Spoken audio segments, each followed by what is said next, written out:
The new paradigm of building with nature allows nature to fulfill a function in our hydraulic engineering designs as well as retain its intrinsic value. And it's a good thing that it's embedded now well into our education, right?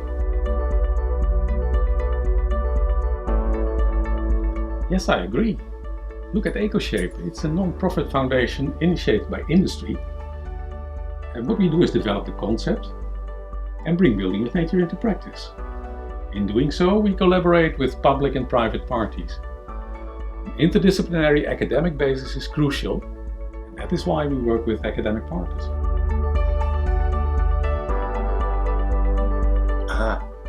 This is exactly the type of innovation that we need, right? Do you want to have the best of both worlds? Do you want to learn about reconciling ecological and hydraulic engineering design principles? Join us in learning nature-friendly design.